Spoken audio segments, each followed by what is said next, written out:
Informasi berikut ini bagi sebagian orang mungkin tidak disukai, bagi sebagian orang mungkin tidak diperdulikan, bagi sebagian orang lagi bisa membuat Indonesia negatif citranya di mata dunia. Beberapa jam setelah Indonesia memutuskan memberikan suara dengan pernyataan no atau tidak mendukung R2P di sidang PBB, Lembaga Keuangan Dubai dan beberapa lembaga keuangan yang rencananya mendukung Indonesia Investment Authority atau SWF ala non-MMT menarik mundur dukungan mereka. Sehingga rencana besar SWF bisa gagal seperti rencana pemindahan ibu kota yang melambat bahkan berkesan mulai dilupakan oleh yang melakukan inisiasinya. Pastinya banyak yang tidak percaya bahwa keputusan keberangkatan haji di Indonesia ke Mekah yang sudah 2 tahun ini ditunda adalah keputusan politik. Juga ketika tim All England kita tidak dapat izin bertanding, ini masalah politik. Tapi banyak yang tidak percaya, alias kebijakan politik Indonesia kental miring ke satu sisi membuat sisi berlawanan mulai dalam tanda petik melakukan sesuatu unjuk kekuatan. Akhirnya hanya Tiongkok yang BUMN-nya mau bekerja sama dengan BUMN Indonesia. Hanya vaksin Tiongkok yang besar jumlahnya yang mau disediakan untuk Indonesia. Adakah informasi sekilas ini ada benarnya atau praduga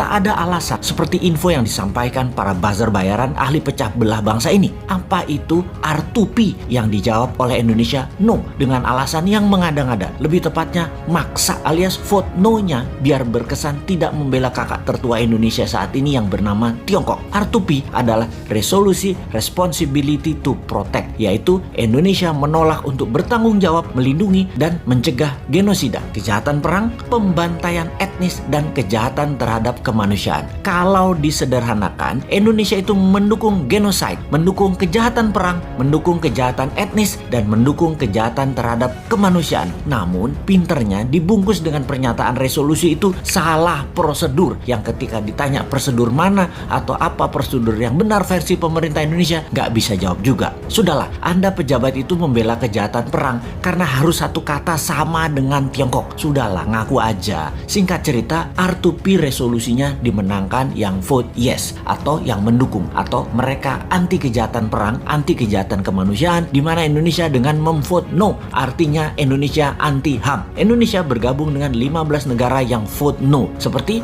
Tiongkok, Rusia, Kuba, Suriah, Korea Utara. Keputusan no ini melawan 115 negara yang memvote yes, seperti Jepang, Amerika, Timor Leste, Malaysia, Spanyol, New Zealand, Australia, Myanmar, Filipina, dan lain sebagainya. Alias di regional, keputusan no Indonesia sejalan dengan keputusan kakak tertua Tiongkok yang berbeda dengan keputusan negara tetangga Indonesia seperti Australia, Papua Nugini, Timor Timur, Malaysia, dan Filipina. Hebat keputusan yang berani sekali itu. Ini sudah menunjukkan Indonesia nggak kompak dengan ASEAN dan regional tetangganya. Oke lah, apapun itu semuanya sudah diputuskan dalam politik luar negeri. Dan inilah yang jadi masalah ketika kebijakan negara beda dengan mainstream atau jalur utama. Jadi berhaji dilarang, mudah-mudahan bukan pesanan Amerika ke Saudi ya. Benar-benar mudah-mudahan karena alasan lain. Seperti apa? Duit hajinya nggak ada misalnya. Kepake sama proyek apa gitu. Ya mudah-mudahan bukan tekanan negara lain. Gawat soalnya kalau itu artinya. Jadi ketika banyak negara tarik diri, tidak kasih investasi ke proyek Indonesia, bukan karena tekanan negara superpower, tapi memang proyek investasinya tidak menguntungkan, atau bunga pinjaman IMF yang rata-rata negara lain dapat 4%-an, Indonesia 2% lebih mahal, sekitar 6%-an, sehingga bunga pinjaman yang dibebankan ke APBN hampir senilai 290